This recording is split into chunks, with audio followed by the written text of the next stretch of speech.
RMM Rehoboth Media Ministries.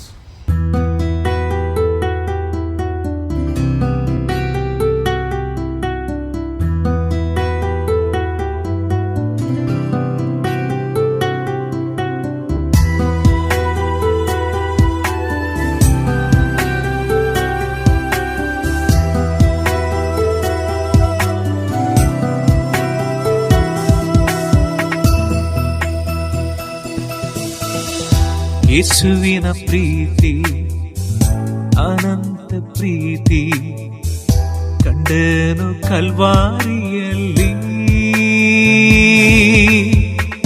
ಬರುವೆ ನಾನಿಂತೆ ತರುವೆ ನನ್ನ ಜೀವನ ನನ್ನ ಬಲ ಸುರಕ್ಷಕ. ಬರುವೆ ನಾನಿಂತೆ ತರುವೆ ನನ್ನ ಜೀವನ ನನ್ನ ಬಲ ಸುರಕ್ಷಕ. ಯೇಸುವೇ ನಾಯಕ, ನಾನಿಲ್ಲಿ ಬಂದಿರುವೆ.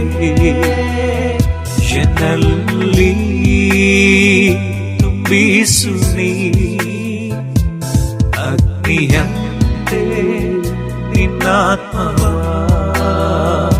ಎನ್ನಲ್ಲಿ ತುಂಬಿಸು ನೀ ಅಗ್ನಿಯಂತೆ ನಿನ್ನಾತ್ಮವ.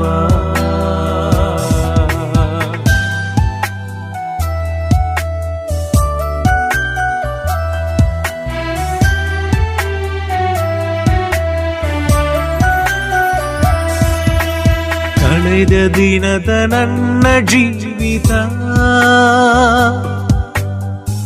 ಬರಮಾಡಲು ನನ್ನಿಂದಾಯಿತೆ. ನಿನ್ಮುಂದೆ ನಿಲ್ಲಲು ನಿನ್ನ ಸೇವೆ ಮಾಡಲು ನಾನು ಯೋಗ್ಯನಲ್ಲದೇವಾ. ನಿನ್ಮುಂದೆ ನಿಲ್ಲಲು ನಿನ್ನ ಸೇವೆ ಮಾಡಲು ನಾನು ಯೋಗ್ಯನಲ್ಲದೇವಾ. ಯೇಸುವೇ ನಾಯಕ, ನಾನಿಲ್ಲಿ ಬಂದಿರುವೆ. ಎನ್ನಲ್ಲಿ ತುಂಬಿಸು ನೀ ಅಗ್ನಿಯಂತೆ ನಿನ್ನಾತ್ಮವ. ಎನ್ನಲ್ಲಿ ತುಂಬಿಸು ನೀ ಅಗ್ನಿಯಂತೆ ನಿನ್ನಾತ್ಮವ.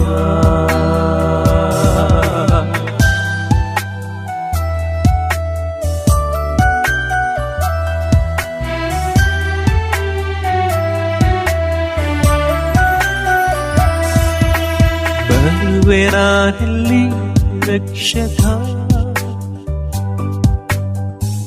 ತೊಳೆ ನನ್ನನು ನರಕಿ.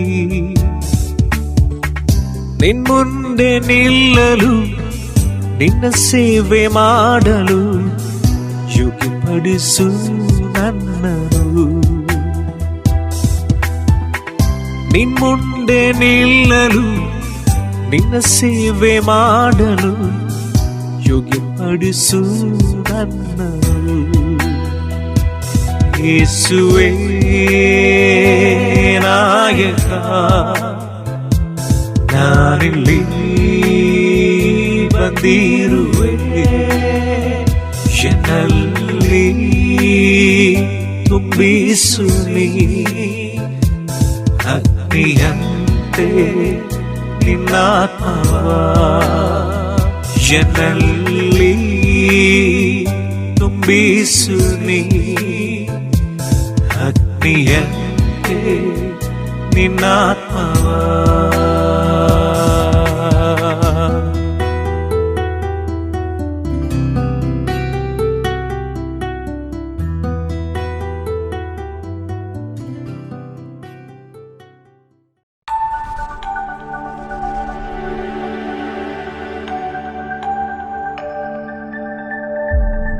Price the Lord. Rehoboth media ಮಿನಿಸ್ಟ್ರಿಯ ವರ್ಡ್ ಆಫ್ ಲೈಫ್ ಎಂಬ ಕಾರ್ಯಕ್ರಮಕ್ಕೆ ನಾನು ಮತ್ತು ಚಲನ ಮತ್ತೊಂದು ದಿವಸ ನಿಮ್ಮೆಲ್ಲರನ್ನು ಆಹ್ವಾನಿಸ್ತಾ ಇದ್ದೀವಿ.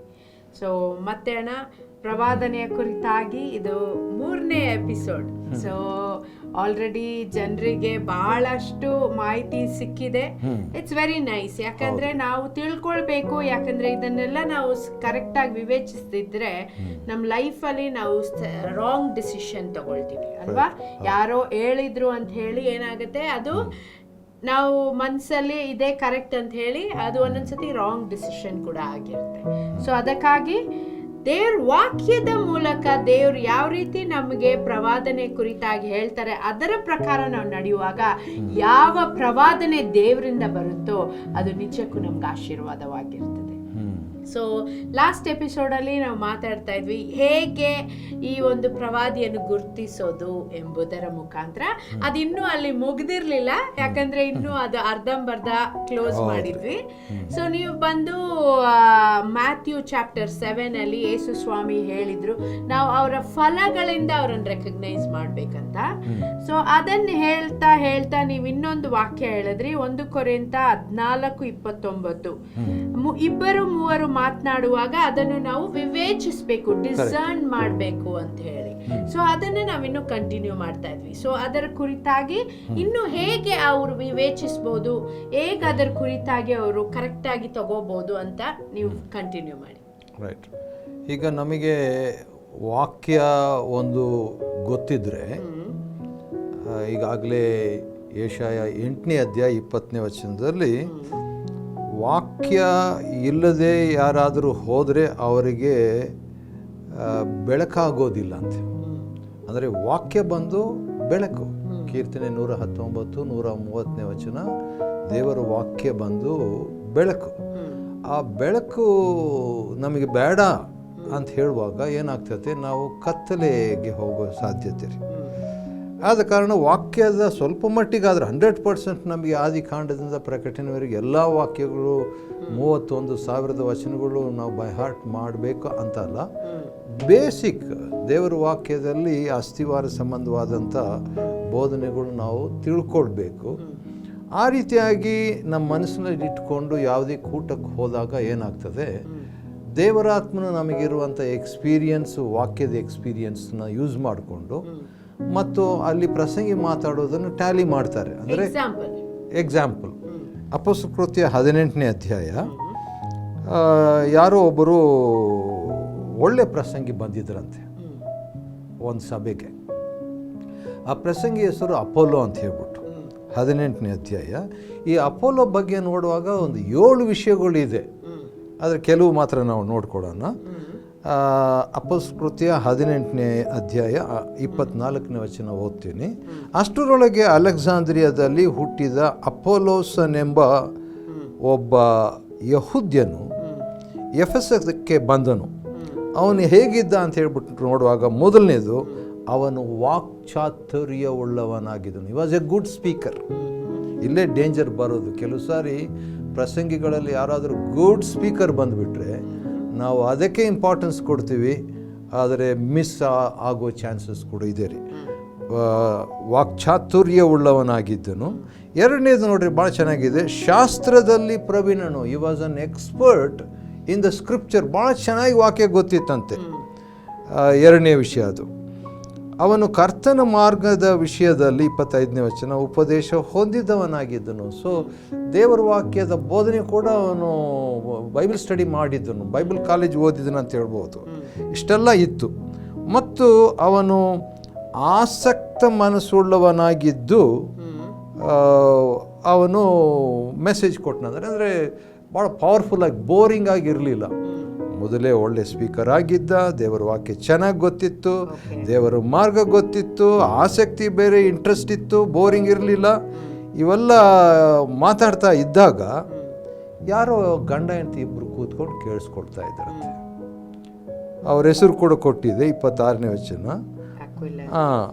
ಅವನ ಮಾತುಗಳನ್ನು, ಅಂದರೆ ಅಪೊಲೋಸ್ನ ಮಾತುಗಳನ್ನು ಪ್ರಿಸ್ಕಿಲ್ಲ ಅಕ್ವಿಲ್ಲನು ಕೇಳ್ತಾ ಇದ್ರು. ಅಂದರೆ ಅವರು ಕೇಳ್ತಾ ಇರುವಾಗ ಯಾವ ರೀತಿಯಾಗಿ 1 ಕೊರಿಂಥ 14ರಲ್ಲಿ ಕೇಳಿ ವಿವೇಚಿಸಿರಿ ಅಂದ್ರಲ್ಲ, ಇವರು ಕೇಳಿ ವಿವೇಚಿಸಿದರು. They heard him but they also discerned or judged or analysed. ಅವರು ವಿವೇಚಿಸಿ ಏನು ಮಾಡಿದ್ರು ನೋಡೋಣ ಬನ್ನಿರಿ. 26ನೇ ವಚನ. ಪ್ರಿಸಿಲ್ಲ ಅಕ್ಯುಲ ಕೇಳಿ ಅವನನ್ನು ತಮ್ಮ ಮನೆಗೆ ಕರ್ಕೊಂಡು ಹೋಗಿ. ಯಾಕೆ ಮನೆಗೆ ಕರ್ಕೊಂಡು ಹೋದರು? ಯಾಕಂದರೆ ಕೆಲವು ಸಾರಿ ಪ್ರಸಂಗಿ ಏನಾದರೂ ರಾಂಗ್ ಮಾಡಿದರೆ ನಾವು ಎಲ್ಲರ ಮುಂದೆ ನಿಂತ್ಕೊಂಡು ಚರ್ಚಿನಲ್ಲಿ ಹೇಳ್ಬಿಡೋದು ಸರಿಯಲ್ಲ. ಇವರೇನು ಮಾಡಿದರು, ಎಲ್ಲರ ಮುಂದೆ ಏನು ಮೇಜರ್ ಪ್ರಾಬ್ಲಮ್ ಇಲ್ಲ, ಮನೆಗೆ ಬನ್ನಿರಿ, ಟೀ ಕುಡಿಲಿಕ್ಕೆ ಬನ್ನಿರಿ ಅಥವಾ ಊಟಕ್ಕೆ ಬನ್ನಿರಿ ಅಂತ ಕರ್ಕೊಂಡು ಹೋಗಿ ದೇವರ ಮಾರ್ಗವನ್ನು ಅವನಿಗೆ ಇನ್ನೂ ಸೂಕ್ಷ್ಮವಾಗಿ ವಿವರಿಸಿದರು. ಏನೋ ಒಂದು ಹೆಚ್ಚು ಕಡಿಮೆ ಆಗಿದೆಯಲ್ವ, ಆದ ಕಾರಣ ತಮ್ಮ ಒಂದು ಎಕ್ಸ್ಪೀರಿಯನ್ಸ್ನಿಂದ ಅವನಿಗೆ ಮೊದಲೇ ಪ್ರೀಚರ್, ಇವನು ಮೊದಲೇ ವಾಕ್ಚಾತುರ್ಯ, ಮೊದಲೇ ಶಾಸ್ತ್ರದಲ್ಲಿ ಪ್ರವೀಣ, ಅವನಿಗೋಗಿ ಇವರು ಹೇಳ್ಕೊಡ್ತಾರೆ ವಾಕ್ಯ. ಯಾಕಂದರೆ ಇಟ್ಸ್ ಪಾಸಿಬಲ್, ಅವರು ಡಿಸರ್ನ್ಮೆಂಟ್ ಇತ್ತು ಗಂಡ ಹೆಂಡತಿ. ಸೊ ವಿವೇಚಿಸಿದ್ರು ಅವರು, ಯಾಕಂದ್ರೆ ಯಾವಾಗೂ ದೇವರ ಜೊತೆ ಇದ್ದಿದ್ದರ ನಿಮಿತ್ತ ದೇವರದು ಡಿಸರ್ನ್ಮೆಂಟ್ ಅವ್ರಿಗೆ ಕೊಟ್ಟರು, ವಿವೇಚನೆ. ಹೌದು, ಆ ರೀತಿಯಾಗಿ ನಾವು ಪ್ರವಾದನೆಯನ್ನು ವಿವೇಚಿಸಬೇಕು. ಒಂದು ವೇಳೆ ಅದು ಕಷ್ಟ ಅಂತ ಅನಿಸಿದರೆ ಏನು ಮಾಡಬೇಕು? ಇಲ್ಲಿನೇ ನನ್ನ ಫೇವ್ರೆಟ್ ಸಬ್ಜೆಕ್ಟ್ ಬರ್ತದ್ರಿ. Go to your spiritual father or go to your mentor. ನಿಮ್ಮ ಆತ್ಮಿಕ ನಾಯಕನು ಅಥವಾ ಆತ್ಮಿಕ ತಂದೆ ಹತ್ರ ಹೋಗ್ಬಿಟ್ಟು, ಅಯ್ಯ ಅಥವಾ ಸಹೋದರರೇ, ಪಾಸ್ಟ್ರೇ, ಈ ರೀತಿಯಾಗಿ ನಾವು ಒಂದು ಕಡೆ ಕೇಳಿಸ್ಕೊಂಡಿದ್ವಿ, ಅದ್ರ ಬಗ್ಗೆ ನೀವೇನು ಹೇಳ್ತೀರಿ? ಯಾಕಂದ್ರೆ ನಮ್ಗೆ ಅರ್ಥ ಆಗಲಿಲ್ಲ, ಸ್ವಲ್ಪ ವಿವರಿಸ್ರಿ, ನಮಗೇನು ಡಿಸ್ಟರ್ಬ್ ಆಗ್ತಾಯಿತ್ತು. ಒಂದು ಮಾತು ಅವ್ರು ಹೇಳಿದ್ದು ಇಷ್ಟೆಲ್ಲ ನಾನು ಸ್ವೀಕಾರ ಮಾಡ್ತೇವೆ, ಆದರೆ ಒಂದು ಹಿಂಗೆ ಅಂದ್ರಲ್ಲ, ಅದು ನಮಗೆ ಅರ್ಥ ಆಗ್ತಾ ಇಲ್ಲ, we are little bit confused, can you please help ಅಂತ ಹೇಳ್ಬಿಟ್ಟು ಕೇಳೋದ್ರಲ್ಲಿ ತಪ್ಪೇನಿಲ್ಲ. ಇದು ನೀವು ಹೇಳ್ತಾ ಇರುವಾಗ ಇನ್ನೊಂದು ನನ್ನ ನೆನಪಿಗೆ ಬರ್ತಾ ಇದೆ. ಹೀಗೆ ಒಂದು ಈ ನಡುವೆ ಆನ್ಲೈನ್ ಅಲ್ಲಿ ತುಂಬಾ ನೋಡ್ತಾ ಇರ್ತೀವಲ್ಲ, ಹೀಗೆ ಒಬ್ರು she's a pastor in the church, ಅಂದ್ರೆ ಅಸಿಸ್ಟೆಂಟ್ ಪಾಸ್ಟರ್ ಆಗಿದ್ದಾರೆ. ಅವ್ರು ಬಂದು ದೇವ್ರು ಅವ್ರಿಗೆ ಹೇಳಿದ್ದಾರೆ, ಈಗ ಸಾಕು, ನೀನು ಈ ಸಭೆಯಲ್ಲಿ ಇದ್ದಿದ್ದು ಸಾಕು, ಈಗ ನೀನು ಬೇರೆ ಜಾಗಕ್ಕೆ ಹೋಗ್ಬೇಕಂತ ಹೇಳಿ ದೇವ್ರು ಅವಳ ಹತ್ರ ಮಾತಾಡಿದ್ದಾರೆ. ಅವಳು ಏನು ಮಾಡಿದ್ರು, ನೀವು ಹೇಳ್ದಾಗೆ, ಯಾಕೆ ಈ ಎಕ್ಸಾಂಪಲ್ ಬಂದಂದ್ರೆ, ಅವಳು ಬಂದು ಪಾಸ್ಟರ್ ಹತ್ರ ಬಂದು ಕೇಳಿದ್ರು, ದೇವ್ರು ಈ ರೀತಿ ನನ್ನ ಹತ್ರ ಮಾತಾಡ್ತಾ ಇದ್ದಾರೆ, ಅದಕ್ಕೆ ನೀವೇನು ಹೇಳ್ತೀರಾ ಅಂತ ಹೇಳಿದಾಗ, ದೇವ್ರಿಗಾಗ್ಲೇ ಅವ್ರ ಹತ್ರನೂ ಮಾತಾಡ್ಬಿಟ್ಟಿದ್ದಾರೆ. ಎಲ್ಡರ್ ಪಾಸ್ಟರ್, ಫೌಂಡೇಶನ್ ಇರುವ ಪಾಸ್ಟರ್ ಹತ್ರ ಮಾತಾಡಿ ಅವ್ರಿಗೂ ಹೇಳಿದ್ದಾರೆ, ಇಲ್ಲ ಅವಳು ಬಂದು ಈ ತರ ಕೇಳಿದಾಗ ನೀನು ಅವಳನ್ನ ಬಿಡಬೇಕು, ನೀನು ಇಟ್ಕೋಬಾರ್ದು, ರಿಲೀಸ್ ಮಾಡಬೇಕು ಅಂತ ಹೇಳಿ ಅವ್ರು ಈಗಾಗಲೇ ದೇವರು ಆಲ್ರೆಡಿ ಮಾತಾಡ್ಬಿಟ್ಟಿದ್ದಾರೆ. ಅಂದ್ರೆ ನಾನು ಹೇಳೋದೇನಂದ್ರೆ, ದೇವ್ರು ಏನಾದ್ರೂ ಯಾರ ಮೂಲಕ ಆದ್ರೂ ಮಾತಾಡಿದ್ರೆ ಈ confirms it with 2 and 3 people ಅಲ್ವಾ? 2-3 ಜೊತೆ ಕನ್ಫರ್ಮೇಶನ್ ಮಾಡ್ತಾರೆ. That is how you can take a prophecy ಅಲ್ವಾ? ಅದರದ್ದು ಒಂದು ಎಕ್ಸಾಂಪಲ್ ಏನಾದ್ರೂ ಹೇಳ್ತೀರಾ? ಅಂದರೆ ಯಾರೋ ಒಬ್ಬರು ಅಪೊಸ್ತಲಕೃತ್ಯ 15ರಲ್ಲಿ ಯಾರೋ ಒಬ್ಬರು ಬಂದು ಮೆಸೇಜ್ ಕೊಟ್ರಂತೆ. 15ನೇ ಅಧ್ಯಾಯ 1ನೇ ವಚನ ಅಪೊಸ್ತಲಕೃತ್ಯ. ಬಳಿಕ ಕೆಲವರು ಯೂದಾಯದಿಂದ ಅಂತಿಯೋಕ್ಯಕ್ಕೆ ಬಂದು, ಅಂದರೆ ಸುಮಾರು ಕಿಲೋಮೀಟರ್ಸ್ ಪ್ರಯಾಣ ಮಾಡ್ಕೊಂಡು ಬಂದಿದ್ದಾರೆ ಚರ್ಚ್ಗೆ. ನೀವು ಮೋಶೆಯ ಗ್ರಂಥದಲ್ಲಿ ಹೇಳಿರುವ ನೇಮದ ಪ್ರಕಾರ ಸುನ್ನತಿ ಮಾಡಿಸಿಕೊಳ್ಳದಿದ್ದರೆ ನಿಮಗೆ ರಕ್ಷಣೆ ಆಗಲಾರದು. ಮೆಸೇಜ್ ನೋಡ್ರಿ, ನಿಮ್ಗೆ ರಕ್ಷಣೆ ಆಗಬೇಕಾದ್ರೆ ಮೋಶೆ ಸುನ್ನತಿಯನ್ನು ನೀವು ಮಾಡಿಸ್ಕೋಬೇಕು ಅಂತ ಹೇಳಿದರು. ಆ ಮೆಸೇಜ್ ಕೇಳಿದ ಮೇಲೆ 2ನೇ ವಚನ, ಅವರಿಗೂ ಪೌಲಬಾರ್ನರಿಗೂ ಭೇದವೂ ಮಹಾ ವಿವಾದವೂ ಉಂಟಾದಾಗ, ಕನ್ಫ್ಯೂಷನ್ ಆಗೋಯ್ತು, ಆರ್ಗ್ಯುಮೆಂಟ್ ಸ್ಟಾರ್ಟ್ ಆಗೋಯ್ತು. ಅದು ಹೆಂಗೆ ಹೇಳ್ತೀರಿ ನೀವು, ಹಂಗೆ ಹಿಂಗಂತ ಡಿಸ್ಕಷನ್, ಅದು ಚರ್ಚೆ ಹೋಗಿ ಕೇಳಿಬಿಟ್ಟು ಅದೇನು ವಿವೇಚನೆ ಆಗಿ ಅವರು ಡಿಸ್ಕಷನ್ ಮಾಡಿದರು. ಮಾಡಿದಾಗ ಇದರ ವಿಷಯವಾಗಿ ಸಹೋದರರು ಪೌಲ ಬಾರ್ನಬರನ್ನು ತಮ್ಮಲ್ಲಿ ಬೇರೆ ಕೆಲವರನ್ನು ಯೆರೂಸಲೇಮಿನಲ್ಲಿದ್ದ ಅಪೊಸ್ತಲರ ಮತ್ತು ಸಭೆಯ ಹಿರಿಯರ ಬಳಿಗೆ ಹೋಗಬೇಕೆಂದು ನೇಮಿಸಿದರು. ಒಂದು ವಾಕ್ಯ ಅರ್ಥ ಆಗ್ಲಿಲ್ವಾ? ಈಗ ನಿಮ್ ಕನ್ಫ್ಯೂಷನ್ ಆಯ್ತಾ? ದ ವೆರಿ ಬೆಸ್ಟ್ ಎಕ್ಸಾಂಪಲ್, ನೀವೇನ್ ಮಾಡ್ಬೇಕು, ಅದನ್ನ ಸಭೆ ಹಿರಿಯರು ಅಂದ್ರೆ the elderly pastor who is in charge ಅವ್ರ ಹತ್ರ ತಗೊಂಡು ಹೋಗ್ಬೇಕು. ಯಾಕೆ ಹೋಗ್ಬೇಕು? ಯಾಕಂದ್ರೆ ಕ್ಲಾರಿಟಿ ಸಿಗಬೇಕು. ಇದ್ರ ಬಗ್ಗೆ ಕನ್ಫ್ಯೂಷನ್ ಇದೆ, ವಿವಾದ ಇದೆ, ಆರ್ಗ್ಯುಮೆಂಟ್ ಇದೆ, ಇದ್ರ ಬಗ್ಗೆ ನಮ್ಗೆ ಅರ್ಥ ಆಗ್ತಾ ಇಲ್ಲ, ಡಿಸ್ಟರ್ಬೆನ್ಸ್ ಆಗ್ತಾ ಇದೆ, ನಿಜನೋ ಕರೆಕ್ಟೋ ಗೊತ್ತಿಲ್ಲ, ಇದು ಕರೆಕ್ಟ್ ಪ್ರಾಫೆಸಿನೂ ಗೊತ್ತಿಲ್ಲ, ಕರೆಕ್ಟ್ ಟೀಚಿಂಗು ಗೊತ್ತಿಲ್ಲ. ಆದ ಕಾರಣ ಹಿರಿಯರು, ಅನುಭವಸ್ಥರು, ವಾಕ್ಯ ಗೊತ್ತಿದ್ದವರು, ದೇವರ ಸಂಪರ್ಕದಲ್ಲಿರುವಂಥವರು, ದೇವರ ಅಭಿಷಿಕ್ತರು ಮತ್ತು ದೇವರು ನೇಮಿಸಿದವರು, somebody was appointed by God, ಅವ್ರ ಹತ್ರ ಹೋಗಿ ಕೇಳೋಣ ಅಂತ ಹೇಳ್ಬಿಟ್ಟು, ಇದು ಏನು ಸುಮಾರು kilometres, some hundreds of kilometres ಅಷ್ಟು ದೂರ ಹೋಗ್ತಾರೆ ಆಗಿನ ಕಾಲದಲ್ಲಿ. ಹೋಗ್ಬಿಟ್ಟು ಅಲ್ಲಿ ಹೋಗಿ ಕೇಳಿದಾಗ ಅಪೋಸ್ತಲರು ಹಿರಿಯರ ಕಡೆಯಿಂದ ಆನ್ಸರ್ ಸಿಗ್ತದೆ, ಅವಾಗ ಗೊತ್ತಾಗ್ತೈತೆ ಅವ್ರು ಹೇಳಿದ್ದ ಟೀಚಿಂಗ್ ರಾಂಗ್ ಅದು ಅಂತ. ರಕ್ಷಣೆ ಹೊಂದಬೇಕಾದ್ರೆ ಮೋಶೆಯ ಸುನ್ನತಿ ನೀವು ಮಾಡಿಸ್ಕೋಬೇಕಾಗಿಲ್ಲ, ಅದು ಲಾ, ಅದು ಧರ್ಮಶಾಸ್ತ್ರ ಅದು. ಆದರೆ ಕೃಪೆಗೆ ನೀವು ಸೇರಿದ್ರಿ ಅಂತ ಹೇಳಿದಾಗ ಮತ್ತೆ ಪೌಲ ಮತ್ತು ಅವನ ಜೊತೆಗೆ ಹೋದಂಥವರು ವಾಪಸ್ ಬರ್ತಾರೆ, ಬಂದು ಇಲ್ಲಿದ್ದ ಸಭೆಗೆ ತಿಳಿಸ್ತಾರೆ. ಅವಾಗ ಕ್ಲಾರಿಟಿ ಸಿಗ್ತದೆ, ಕನ್ಫ್ಯೂಷನ್ ಹೋಗುತ್ತೆ. ಸೊ ಈ ಪ್ರಾಫೆಸಿಯನ್ನು ನಾವು ಹೇಗೆ ತಗೊಳ್ಬೇಕಂತ ನೀವು ಹೇಳಿದ್ರಿ. ಮತ್ತೆ ಇದು ಹೇಗೆ ನಮ್ಮ ಜೀವಿತದಲ್ಲಿ ನೆರವೇರುತ್ತೆ? ಯಾವುದು ಪ್ರವಾದನೆ. ಪ್ರವಾದನೆ ನಮ್ಮ ಈಗ ಒಬ್ರು ಹೇಳ್ತಾರೆ ಪ್ರವಾದನೆ ಹೇಳಿದಾಗ ಅದು ನಿಜವಾಗ್ಲೂ ನಮ್ಮ ಜೀವಿತದಲ್ಲಿ ಹೇಗೆ ನೆರವೇರುತ್ತೆ ಅಂತ ನಮ್ಗೆ ಗೊತ್ತಾಗುತ್ತೆ. ಅಂದರೆ ಈಗ ಒಂದು ಪ್ರವಾದನೆ ಹೇಳಿದರೆ ಅದು ನೆರವೇರಲೇಬೇಕು. ನೆರವೇರದಿದ್ರೆ ಅದೇ ಹೇಗೆ ನೆರವೇರುತ್ತೆ ಅಂತ ಗೊತ್ತಾಗುತ್ತೆ ಅಂದರೆ whether it is wrong or right. ಹೌದು. ಯಾಕಂತ ಹೇಳಿದ್ರೆ ಅವರು ಉದಾಹರಣೆಗೆ ಒಂದು ಎಕ್ಸಾಂಪಲ್ ಕೊಡ್ತೀನಿ ರೀ. ನಿಮಗೆ ಒಂದು ಗಂಡು ಮಗು ಆಗುತ್ತೆ ಬರೋ ವರ್ಷದೊಳಗೆ ಅಂತ ಹೇಳ್ಬಿಟ್ಟು ಕೆಲವು ಪ್ರವಾದಿಗಳು ಇದೆ. ಆದರೆ ನೆಕ್ಸ್ಟ್ ಇಯರ್ ಆದರೂ ಕೂಡ ಅವ್ರಿಗೆ ಮಕ್ಕಳು ಆಗಿರೋದಿಲ್ಲ, 2-3 years ಆಗಿರ್ತದೆ. ಆವಾಗ ಗೊತ್ತಾಗ್ತದೆ ನಮಗೆ ಅವರು ಹೇಳಿದ್ದು ಪ್ರವಾದನೆ ಅದು ಸಿಪ್ಪೆ, ಅದು ಹಣ್ಣಲ್ಲ. It's from the mind of a person, it's not from God. ಯಾಕಂದರೆ ಕೆಲವು ಸಾರಿ ಹಿಂಗೆ ಹೇಳ್ಬಿಟ್ರು ಅಂತ ಹೇಳ್ಬಿಟ್ಟು ಎಲ್ಲ ರೆಡಿಯಾಗಿ ಅವರು ಮಾನಸಿಕವಾಗಿ ರೆಡಿಯಾಗಿ ಕಡೆಗೆ ಅವರು ಡಿಸ್ಕರೇಜ್ ಆಗಿ ಆವಾಗ ದೇವ್ರ ಮೇಲೆ ಕೂಡ ಅವ್ರಿಗೆ ಬೇಸರ ಆಗಿ ಚರ್ಚ್ಗೆ ಹೋಗೋದು ನಿಲ್ಲಿಸ್ಬಿಟ್ಟು ಆ ರೀತಿಯಾಗೆಲ್ಲ ಆಗೋ ಸಾಧ್ಯತೆ ಇದೆ ರೀ. ಆದ ಕಾರಣ ದ ಪ್ರಾಫೆಸಿ ಶುಡ್ ಫುಲ್ಫಿಲ್. ಹೇಗೆ ಫುಲ್ಫಿಲ್ ಆಗುತ್ತೆ? ಅದು ನೆರವೇರಬೇಕು. ಮುಂದಿನ ವರ್ಷ ಅದೇ ರೀತಿಯಾಗಿ ಮಕ್ಕಳು ಆಗಿದ್ದರೆ ದೇವರ ವಾಕ್ಯ ಅವ್ರು ಹೇಳಿದ ಪ್ರವಾದನೆ ನೆರವೇರ್ತಂತ ಅರ್ಥ. ಮಕ್ಕಳಾಗಲಿಲ್ಲ ಅಂದರೆ ಅದು ಪ್ರವಾದನೆ ನೆರವೇರಲಿಲ್ಲ, it's not from God. Okay, so that is how it has to be fulfilled in our life. ಹೌದು. ಓಕೆ, ಮತ್ತೆ ಒಂದೆರಡು ಎಕ್ಸಾಂಪಲ್ ಹೇಳ್ತೀರಾ? ಯಾವ ಪ್ರವಾದನೆ ಬೈಬಲಲ್ಲಿ ಹೇಳಲ್ಪಟ್ಟಿದೆ ಅದು ನೆರವೇರಿದೆ ಅಂತ? ಈಗ ಸ್ಯಾರಳಿಗೆ 3 ಬಂದರು ವ್ಯಕ್ತಿಗಳು ಬಂದುಬಿಟ್ಟು ಬರೋ ವರ್ಷ ಇದೇ ಸಂದರ್ಭದಲ್ಲಿ ನಿನಗೆ ಮಗು ಆಗಿರ್ತದೆ ಅಂತ ಹೇಳಿದಾಗ ಸಾರಳು ನಕ್ಬಿಟ್ಲಂತೆ. ನನಗೆ ಅಲ್ಲಿ ಆಲ್ಮೋಸ್ಟ್ 90+ ನನಗೆ ವಯಸ್ಸು, ಅಬ್ರಾಮ ನಿಯರ್ಲಿ 100 years, ನಮಗೆ ಎಲ್ಲಿ ಮಕ್ಕಳಾಗ್ತದೆ ಅಂತ ಹೇಳ್ಬಿಟ್ಟು ಅವ್ರು ನಕ್ಬಿಡ್ತಾರೆ. ಯಾಕೆ ನೀವು ನಗ್ತೀರಿ, ಇದು ನಿಜವಾಗ್ತದೆ ಅಂತ ಹೇಳಿದಾಗ ನೆಕ್ಸ್ಟ್ ಇಯರ್ ಅದೇ ರೀತಿಯಾಗಿ ಅವ್ರು ಹೇಳ್ದಂಗೆ ಅವ್ರು ನಕ್ಕಿದ್ರು ಕೂಡ ಪ್ರವಾದನೆ ಆಯಿತು. ಅದಕ್ಕೆ ಇಸಾಕ್ ಅಂತ ಹೆಸರು ಇಡ್ತಾರೆ ಆ ಮಗುಗೆ. ಇಸಾಕ್ ಅಂದರೆ ನಗೋದು ಅಂತ. ಯಾಕಂದರೆ ದೇವರ ವಾಕ್ಯ ಹೇಳಿದಂಗೆ ನೆರವೇರಿಬಿಡ್ತು. ಈ ಅಗಬಾಂತಿ ಕೂಡ ನಾವು ಒಬ್ಬನ್ನು ನೋಡಿದ್ವಿ 11ನೇ ಅಧ್ಯಾಯದಲ್ಲಿ. 2 ಪ್ರಾಫೆಸಿ ಕೊಡ್ತಾನೆ ಅವನು. 11ನೇ ಅಧ್ಯಾಯ ಅಪೊಸ್ತಲಕೃತ್ಯದಲ್ಲಿ ಒಂದು ಪ್ರಾಫೆಸಿ ಮತ್ತು 21ನೇ ಅಧ್ಯಾಯ ಅಪೊಸ್ತಲಕೃತ್ಯದಲ್ಲಿ ಇನ್ನೊಂದು ಪ್ರಾಫೆಸಿ. 11ನೇ ಅಧ್ಯಾಯದಲ್ಲಿ thus saith the Lord there will be a famine, ಅಂದರೆ ಒಂದು ಬರಗಾಲ ಬರ್ತದೆ ಅಂತ ಹೇಳಿದಾಗ ಕ್ಲೌಡಿಯಸ್ ಒಂದು ಸಮಯದಲ್ಲಿ ಅದಾಯ್ತು ರೀ. Historically it was proved there was a famine all over the Roman world. ಅದಾಯಿತು, ಅದು ನೆರವೇರಿತು. ಅದೇ ರೀತಿಯಾಗಿ ಪರ್ಸನಲ್ ಪ್ರಾಫೆಸಿ ಒಂದು ಅಗಬನ್ ಕೊಡ್ತಾನೆ ರೀ.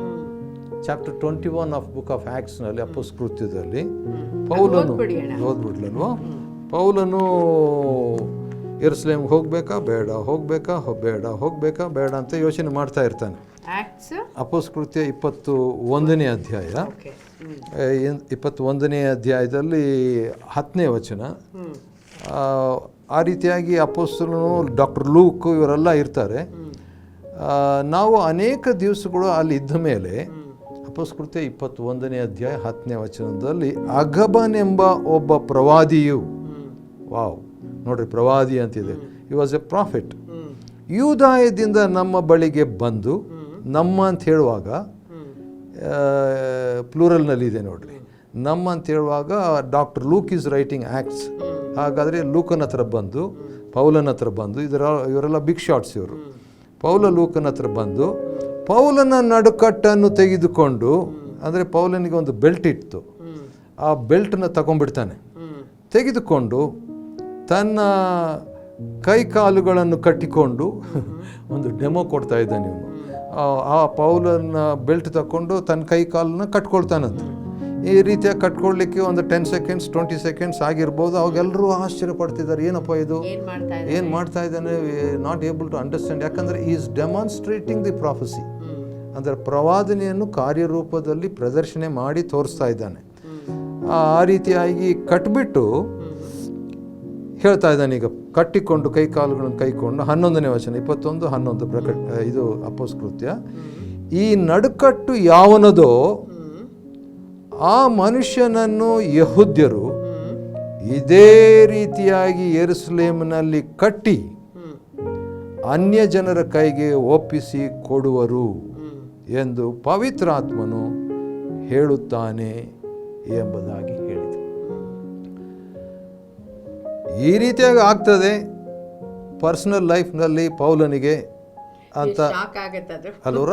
ಆ ರೀತಿಯಾಗಿ ಹೇಳಿದ ಮೇಲೆ ದೇರ್ ಫಾರ್ ಡೋಂಟ್ ಗೋ, ಆದ ಕಾರಣ ಹೋಗಬೇಡ. It was not directional, it was predictional, ಅಂದರೆ ಏನಾಗ್ತದೆ ಅಂತ ಹೇಳ್ದ. ಆದ ಕಾರಣ ಇದನ್ನು ಮಾಡು ಅದನ್ನು ಮಾಡು ಓಡೋಗ್ಬಿಡು ತಪ್ಪಿಸ್ಕೊಂಡ್ಬಿಡು ಏನು ಅಂದಿಲ್ರಿ. Holy Spirit says like this, full stop.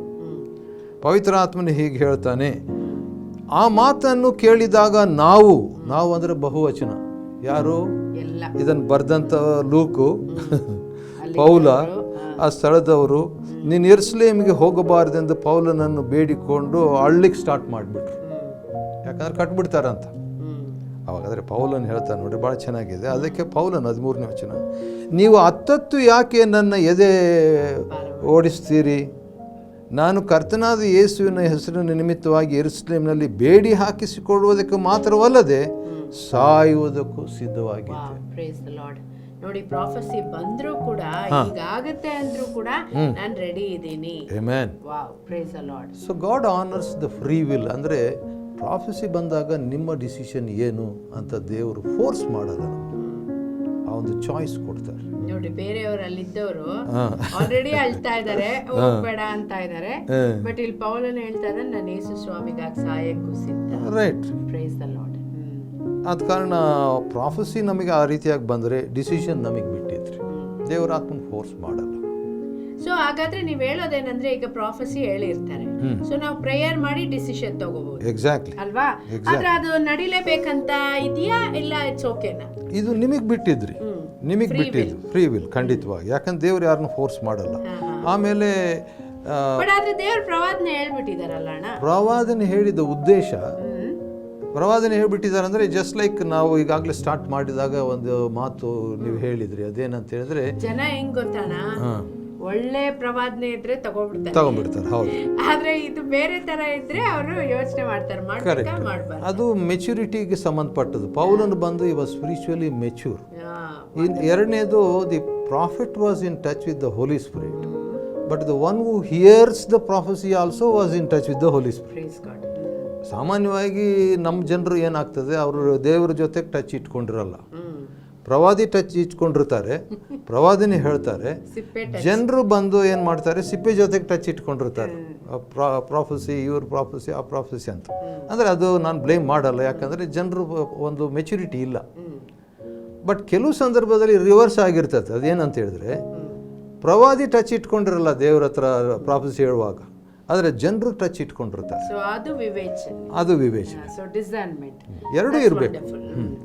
But ಆದ್ರೆ ಜನರು ಇದಿಲ್ಲ ಅಂದ್ರೆ, ಇದು ಬಾಟಮ್ ಲೈನ್ ಏನಂದ್ರೆ, ಎಲ್ಲದಕ್ಕೂ ನಾವು ದೇವ್ರ ಹತ್ರ ಹೋಗ್ಬೇಕು. ಎನಿ ಪ್ರಾಫೆಸಿ ಬಂದ್ರು ಸಹ ನಾವು ದೇವ್ರ ಹತ್ರ ಹೋಗ್ಬೇಕು. ಯಾಕಂದ್ರೆ ಅದೇ important bottom line of the prophecy. ನೀವು ಸರಿನಾ ತಪ್ಪಾ, ಮನುಷ್ಯ ಕರೆಕ್ಟಾ ಇಲ್ವಾ ಅಂತ ಹೇಳೋದು, ನೀವು ತಗೊಳ್ಳೋದು ಬಿಡೋದು ನಿಮಗ್ ಬಿಟ್ಟಿದ್ದು. ಅದೇ ರೀತಿ ನಾವು ಮೆಚೂರ್ಡ್ ಆಗಿರ್ಬೇಕಂದ್ರೆ ದೇವ್ರೊಟ್ಟಿಗೆ ಕನೆಕ್ಷನ್ ಇರಬೇಕು.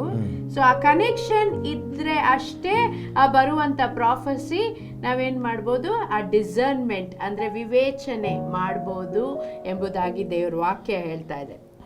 ಸೊ ಇನ್ನು ಪ್ರವಾದನೆ ಬಗ್ಗೆ ನೋಡ್ತಾ ಇರುವಾಗ ಯಾಕೆ ಪ್ರವಾದನೆ ಬೇಕು? ಹಳೆ ಒಡಂಬಡಿಕೆ ಪ್ರವಾದನೆಗೂ ಹೊಸ ಒಡಂಬಡಿಕೆ ಪ್ರವಾದನೆಗೂ ಸ್ವಲ್ಪ ವ್ಯತ್ಯಾಸ ಇದೆ, ಅಥವಾ ಭಾಳ ವ್ಯತ್ಯಾಸ ಇದೆ ಅಂತ ಕೂಡ ಹೇಳ್ಬೋದು. ಹಳೆ ಒಡಂಬಡಿಕೆ ಪ್ರವಾದನೆ ಬಂದು ಅದು ಪ್ರಿಡಿಕ್ಟಿವ್, ಅಂದರೆ ಮುಂದೆ ಏನು ಆಗ್ತದೆ ಅಂತ ಹೇಳುವಂಥದ್ದು, plus it was also directional or directive, ಅಂದರೆ ಹೀಗೆ ಮಾಡಿರಿ ಹಾಗೆ ಮಾಡಿರಿ ಅನ್ನುವಂಥದ್ದು. ದೇವರು ಅದನ್ನು ಯೂಸ್ ಮಾಡಿಕೊಂಡ್ರು. ಆದರೆ ಹೊಸ ಒಡಂಬಡಿಕೆಯಲ್ಲಿ ದೇವ್ರು ಹೇಳ್ತಾರಲ್ಲ, ನಾನು ತೋರಿಸ್ಕೊಡದೆ ನಾನೇನು ಮಾಡೋದಿಲ್ಲ, ಕರೆಕ್ಟ್ ಅಲ್ವಾ? ಅದು ಹಳೆ ಒಡಂಬಡಿಕೆಯಲ್ಲಿ ಆಮೋಸ್ ಮುಖಾಂತರ, ಬೇರೆ ಪ್ರವಾದಿಗಳ ಮುಖಾಂತರ ಹೇಳ್ತಾರೆ. ಹೊಸ ಒಡಂಬಡಿಕೆ ಪ್ರವಾದನೆ ಏನಂತ ನೋಡುವಾಗ ಭಾಳ ಆಶ್ಚರ್ಯ ಆಗ್ಬೋದು ನಮಗೆ. 1 ಕೊರಿಂಥ 14ನೇ ಅಧ್ಯಾಯ ಹೊಸ ಒಡಂಬಡಿಕೆಯ ಪ್ರವಾದನೆಯ 3 ಲಕ್ಷಣಗಳು, 3 marks of a New Testament prophecy. 1 Corinthians 14:3 3ನಲ್ಲಿ 3 ಗುರುತುಗಳು ಅಥವಾ characters. Why we need prophecy ಅನ್ನೋದಕ್ಕೆ ಆನ್ಸರ್ ಅಲ್ವಾ? ಯಾಕೆ ನಿಮಗೆ ಪ್ರವಾದನೆ ಬೇಕು?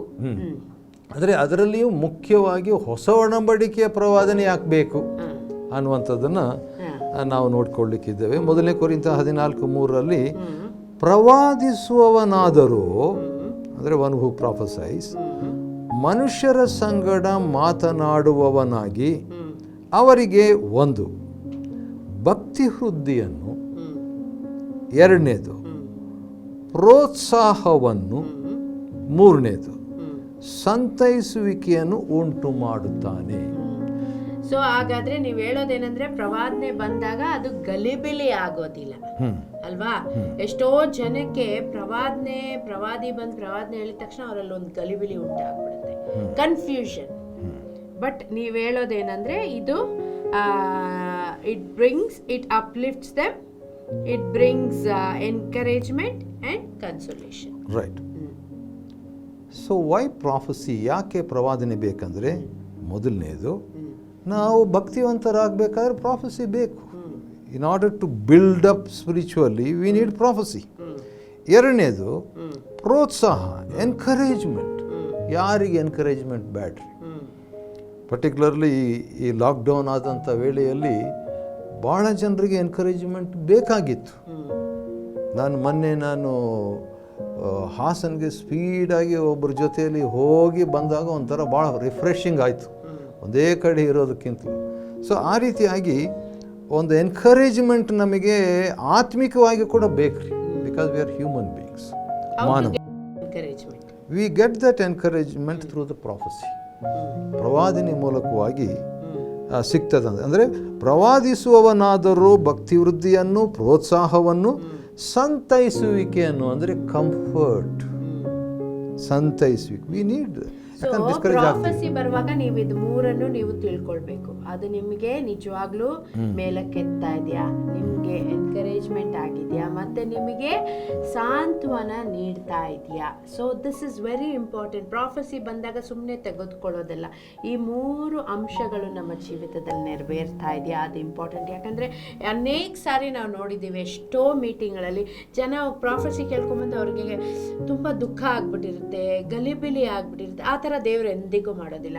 ನೋಡ್ರಿ, ಇನ್ನೊಂದು ಕಡೆ ನಾವು ನೋಡಿದ್ವಿ, ಈಗ ತಾನೇ ಅಣ್ಣ ಹೇಳಿದ್ರಲ್ಲ, ಹೇಗೆ ಪೌಲನು ಅಗಬಸ್ ಬಂದು ಹೇಳಿದಾಗ ನಿನ್ನ ಈ ರೀತಿ ಮಾಡ್ತಾರೆ, ಆದರೆ ಅವನೆಲ್ಲ ಸ್ಪಿರಿಚುವಲ್ ಮೆಚುರಿಟಿ ಇದ್ದಿದ್ದಂದ್ರೆ ಸಂತೋಷ ಉಂಟಾಯ್ತು ಅವನಿಗೆ. ನಾನು ಕ್ರಿಸ್ತನಿಗಾಗಿ, ನೋಡಿ ಅದು ಸಹ ಆ ದೇವರಿಂದ ಬರುವಂಥದ್ದು, ಅದು ಸಂತೈಸುವಿಕೆ. ದೇವರು ಅವನಿಗೆ ಸ್ಟ್ರೆಂತ್ ಕೊಡ್ತಾ ಇದ್ದಾರೆ ಅದನ್ನು ಫೇಸ್ ಮಾಡಲಿಕ್ಕೆ.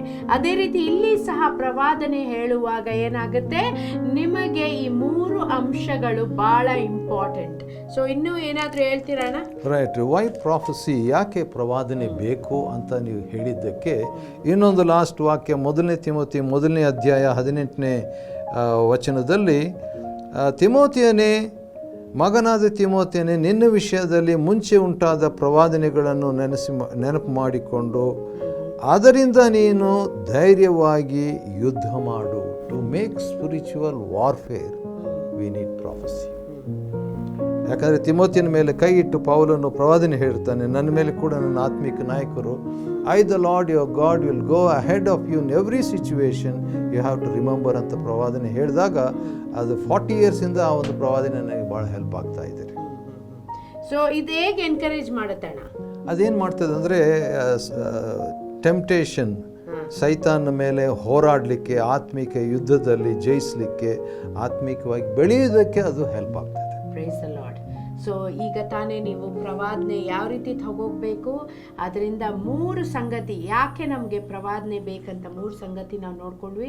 ಈ ಪ್ರವಾದನೆಯ ನಿಮಿತ್ತ ನೀವು ಕರೆಕ್ಟಾಗಿ ಹೋಗೋದಾದರೆ ಈ ಪ್ರವಾದನೆ ಯಾವಾಗೂ ನಮ್ಮನ್ನು ಮೇಲಕ್ಕೆತ್ತುವಂಥದ್ದಾಗಿದೆ ಪ್ರಿಯರೇ.